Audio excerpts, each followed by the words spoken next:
O que as séries e as novelas não te contam sobre um processo judicial? Infelizmente, tanto seriados, filmes e novelas, eles acabam fazendo um desserviço para nós advogados, porque esse tipo de programa mostram ali algumas situações que são muito diferentes do nosso dia a dia, da vida real, da nossa prática, principalmente aqui da justiça brasileira. E eu resolvi fazer esse vídeo justamente por muitos problemas que eu já vi, muitas dúvidas que eu já vi as pessoas tendo nos últimos anos, no decorrer dos anos, conforme eu fui atuando, e também em relação às perguntas que eu recebo aqui. Infelizmente, muitas pessoas têm uma ideia errada de como que o judiciário funciona, como que é um processo, e eu resolvi aqui trazer 3 situações que as novelas, as séries, os filmes apontam que é completamente errado, completamente diferente do que acontece no nosso dia a dia. Primeira coisa que eu quero falar aqui para vocês é sobre o prazo de duração de um processo. Galera, eu não vou mentir aqui para vocês, processo é algo que demora. E tá demorando cada vez mais e demorando muito. E quando eu falo demorando muito, é 1 ano, 3, 5, 10 anos. Nós temos caso lá no escritório que já passa de 10 anos e não está nem perto de resolver. Então é comum o processo demorar mais de 1 ano, mais de 2, mais de 3. Às vezes aí uma média de 5 anos é algo até comum, infelizmente, na nossa justiça. Mas aquilo que a gente vê aí, principalmente nas séries, de que o personagem lá recebe o cliente no começo do episódio, durante o episódio ele consegue resolver todo o problema do cliente, ter a audiência, ter uma sentença, ganhar o dinheiro e no final do episódio lá o cliente ganhou milhões. Isso não existe, cara. Não tem processo que resolve rápido, tá? E você deve estar pensando aí, ah, Guilherme, mas o tio do vizinho da amiga da minha prima teve um processo e em 2 meses ele ganhou muito dinheiro, ele resolveu rapidão. Pode ser que tenha aí alguma exceção, tá? Mas é realmente uma exceção.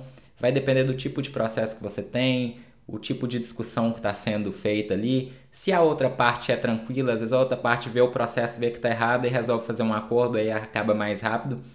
Mas se a outra parte resolver tumultuar, resolver enrolar, resolver fazer hora, o processo ele vai demorar sim. Então tem causas aí, por exemplo, contra o Estado, contra o município, INSS, as pessoas às vezes ficam indignadas que o processo contra o INSS demora.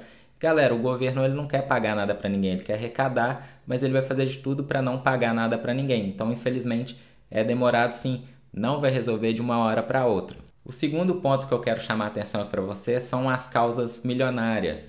Então nós vemos aí, principalmente nos séries e filmes lá dos Estados Unidos, que as pessoas entram com uma ação e ganham lá 1 milhão, 10 milhões, 50 milhões, 100 milhões. Pode ser que seja o caso da justiça lá dos Estados Unidos. Aqui na justiça brasileira, isso não existe. Você não vai ficar rico com o processo, são raros os casos que há uma condenação muito alta.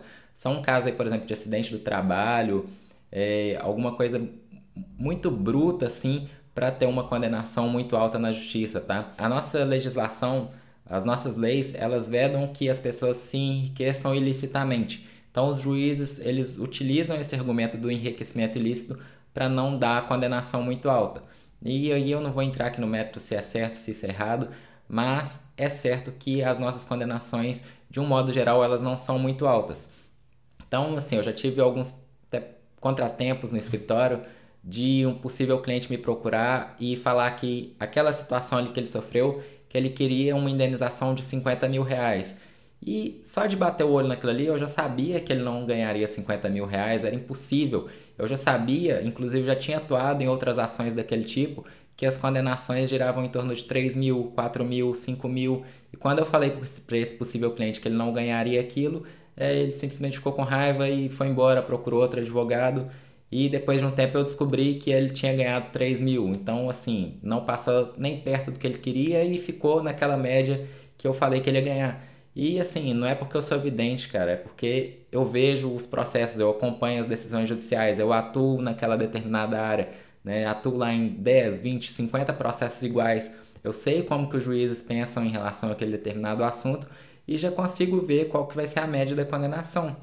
Então, também não vou entrar aqui no mérito se é certo ou se é errado isso, mas os juízes eles têm ali a média de condenação para determinados casos, então, por exemplo, negativação de nome indevido, atraso de voo, alguma situação assim, extravio de bagagem, os juízes já têm ali o padrão de condenação deles e a gente já sabe como é que é esse padrão de condenação. Então não adianta você chegar e falar assim, quero 20 mil, quero 50 mil, quero 100 mil, Isso não vai acontecer, isso só acontece lá em filme, isso acontece lá na justiça americana. Aqui no Brasil, na nossa realidade, isso não acontece. O terceiro e último ponto que eu quero chamar a atenção para vocês são os procedimentos.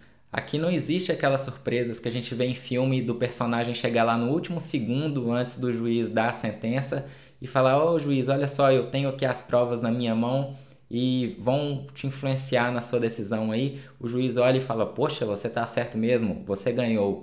Isso não existe. Nossa legislação, os nossos processos, eles são uma série de procedimentos e cada procedimento tem um prazo, tem uma forma para acontecer. Então a gente tem prazo até mesmo para entrar com a ação. Se você demorar muito a propor essa ação na justiça, você não vai ter seu direito reconhecido. A outra parte tem prazo para apresentar a defesa. Existem prazos para você apontar o tipo de prova que você quer, vai ouvir testemunha, vai pedir uma perícia. Quando você entra com o processo, você já tem que apresentar toda a documentação que você possui do direito que você está alegando. Então não adianta chegar lá na frente e você falar que tem as provas, mas não apresentou no processo, porque você não vai poder, em regra, apresentar novamente. Óbvio que existem exceções, mas depois que passou o prazo já era.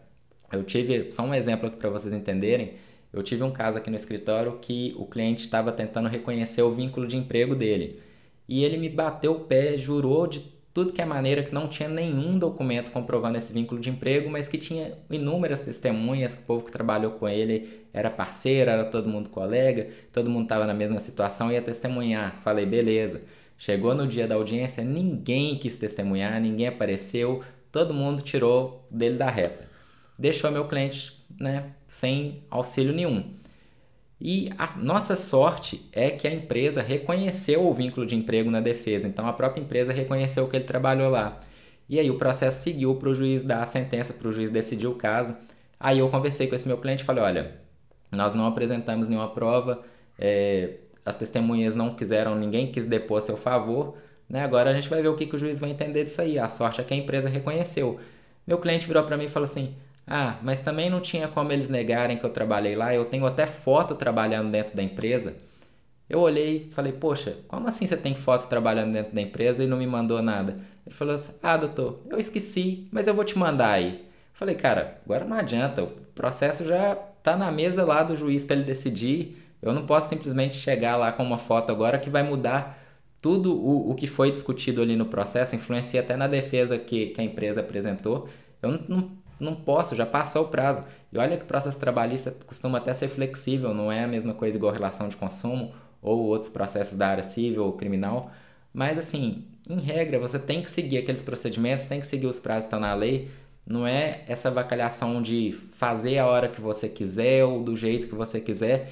E é por isso até que vocês tenham bons advogados assessorando, tenham uma assessoria jurídica, porque se você quiser fazer tudo sozinho, às vezes você pode sair prejudicado. Um exemplo nesse ponto aí que eu acho interessante passar para vocês.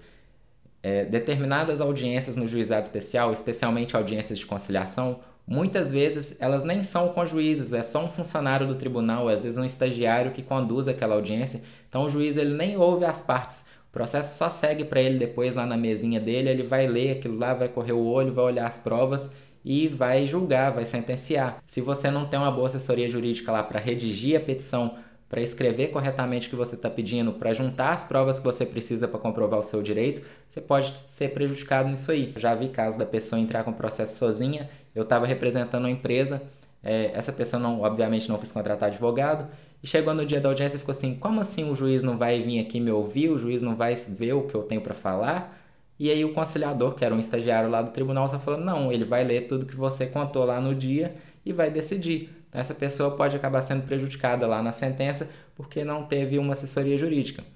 Mas isso faz parte, isso está previsto em lei, então faz parte do que eu estou mencionando aqui, que são os procedimentos, os prazos, né? Não tem aquela surpresa, não é o que a gente vê ali na TV, não funciona daquela forma.